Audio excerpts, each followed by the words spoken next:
बताया है। ध्यान दें, अब शांत हो जाएं भैया। जो धन नहीं तो धर्म नहीं करना जाने सोचे, हमारा पड़ोसी कथा भागवत पुण्य कर रहा, हम भी कर दें। कम धन हो, आराम से बच्चों को अच्छी शिक्षा दें, अच्छे संस्कार दें। और थोड़े धनवान भगवान किसी कारण बना दे तो 100 रुपया में 1 रुपया दान कर देना चाहिए। और थोड़ा और धनवान बना दे खूब सबलाए को, तो धर्म करने में कंजूसी नहीं करें। फिर ना कहें आलू मद्दा बिचरा, जब दूध टट्टर सब सामान तुम जाकर आलू मद्दे बिचरो। जब भगवान ने सबलाए को बना दो, छत्र छाया के ऊपर कर दो, हाँ है नहीं तो और ही बात। जब सबलाए को बना दे तो धर्म करने में कंजूसी नहीं करने। और देखो हम नहीं कह रहे, ये शास्त्र कहते हैं, और सब भगवान की माया है। आपने जीवन बंधन जोड़ा है, और भगवान चाहे तो कोर्ट कचहरी लगा दे, और वही भगवान चाहे चौथे पर पे आगरा वेंटिलेटर पे पहुंचा दे। जीवन में जितना कमाया 20 दिन में कमाया, पूरी जीवन कमाते एक एक जोड़ते मर गए, और 20 दिन में सब चला गया। ये भगवान की कृपा होती, हमारा तुम्हारा नहीं। जो भगवान ने नहीं धन दिया तो कभी धर्म नहीं करना चाहिए, और धन है तो धर्म करने में कंजूसी नहीं, दोनों बातें होती हैं। किसी विद्वान ने बताया है, बहुत दान पुण्य करते थे तो एक वैश्य बनिया आया, उसने बूझी प्रभु क्या कर रहे। उन्होंने कि हम सत्यनारायण का कथा कर रहे, कि सत्यनारायण की कथा से क्या होता है, कि सत्यनारायण की कथा जो भी करता वो धनवान गुणवान विद्यामान हो जाता है, पुत्रमान हो जाता, भगवान उसकी सभी मनोकामना पूर्ण करती है। कि सत्यनारायण की कथा कब करनी चाहिए, कि सत्यनारायण की कथा किसी भी दिन सुबह या शाम को कर लेनी चाहिए। बताया किसी विद्वान ने,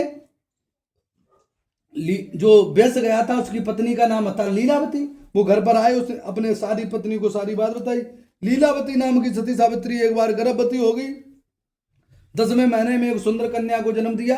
कन्या शुक्लवान चंद्रमा की तरह बढ़ने लगी। जब कन्या बढ़ने लगी तो विद्वानों ने उनका नाम कलावती धरा। कलावती एक बार गुड्डा गुड़िया का खेल खेल रही थी, तो लीलावती ने प्रश्न कर दिया पुत्री से, पुत्री क्या कर रही हो। उन्होंने की अपने गुड्डा की शादी कर रहे, अपने गुड्डा की। तो लीलावती के दिल में झटका लगा, हमारी पुत्री ही गुड्डा योग हो गई। जब लड़की या लड़का शादी योग हो जाए तो शादी कर देना चाहिए, न माता पिता पर दोष लगता है। जैसे अपनी संपदा हो और जैसे अपना कुल हो। पहले नाई और ब्राह्मण जाते थे, नाई ब्राह्मण ने घात की तो लड़की का पिता स्वयं चुनने लगा, और जो लड़की या लड़का जिन्हें अपने माता पिता का भान नहीं है वो स्वयं वर चुन लेते हैं। देखो जो अपने मन से शादी लड़का या लड़की करते वो जीवन में सुखी नहीं होते। क्यों नहीं सुखी होते?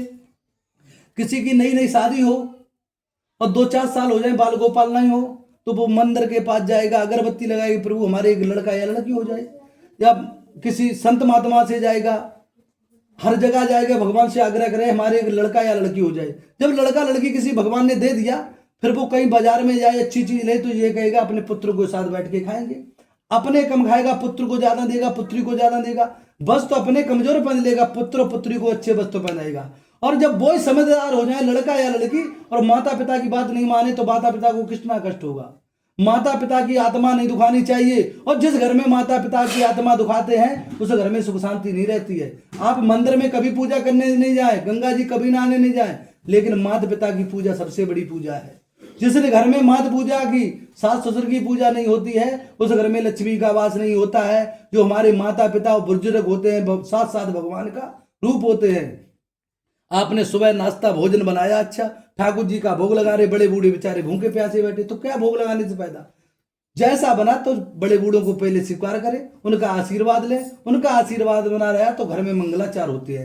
किसी विद्वान ने बताया, प्रातः काल उठ रघुनाथा, माता पिता सिर नामे माता। सब बच्चों को, जो समझदार भैया है, अपने माता पिता के प्रातः काल पैर छूने चाहिए, और जो बहनें हैं अपने भाई बहन से राधे राधे बोलना चाहिए। ये संस्कार हमारे होते हैं।